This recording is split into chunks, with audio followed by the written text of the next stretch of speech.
Երևանի քաղաքապետանի 2015 թվականի ծրագրերի շրջանակում մայրաքաղաքի վարչական շրջաններում տարեսկզբից մեկնարկած աշխատանքները հիմնականում ավարտված են։ Այս անգամ քաղաքապետ Տարոն Մարգարյանը վարչական շրջանների ղեկավարների ուղեկցությամբ ծանոթացել է Մալաթիա Սեբաստիայում եւ Աջափնյակում իրականացված աշխատանքներին։ Մշակութային օջախների հիմնանորոգման ուղղված ծրագրի շրջանակում ընթացիկ տարում լայնածավալ աշխատանքներ են իրականացվել նաեւ Մալաթիա Սեբաստիա վարչական շրջանի մշակույթի տանը։ Քաղաքապետ Տարոն Մարգարյանը գնահատել է իրականացված աշխատանքներն ու զրուցել սաների եւ նրանց ծնողների հետ։ Իրենց գոհունակությունը փոխանցելով քաղաքապետին մշակութային օջախների հանդեպ ցուցաբերվող հետևողական ուշադրության համար երեխաների ծնողները նկատել են, որ ազգային մշակույթի պահպանման ու մշակութասեր սերունդ դաստիարակելու համար ծրագիրն իսկապես կարևոր է ու սպասված։ Մշակույթի տան տնօրենն էլ նշել է, որ աշխատանքների ավարտից հետո մշակութային օջախն ամբողջովին նորոգված ու հարմարավետ պայմաններով ապահովված իր դռներն է բացել շուրջ 300 սաների առջև։ Պատասխանատուները նաև համոզմունք են հայտնել, որ հիմնանորոգված մշակույթի տունը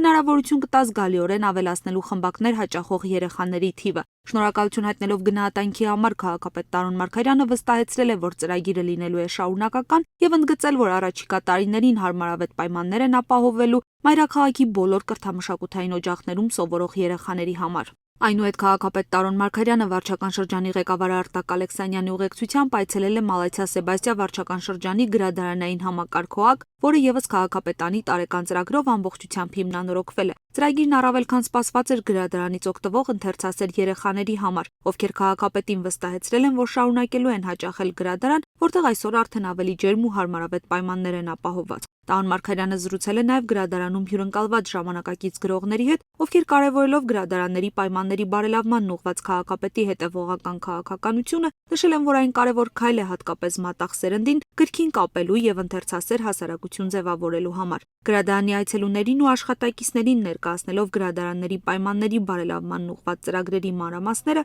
քաղաքապետը տեղեկացրել է, որ այսօր արդեն Երևանում այլևս չվերանորոգված գրադարան չկա։ 2015 թվականին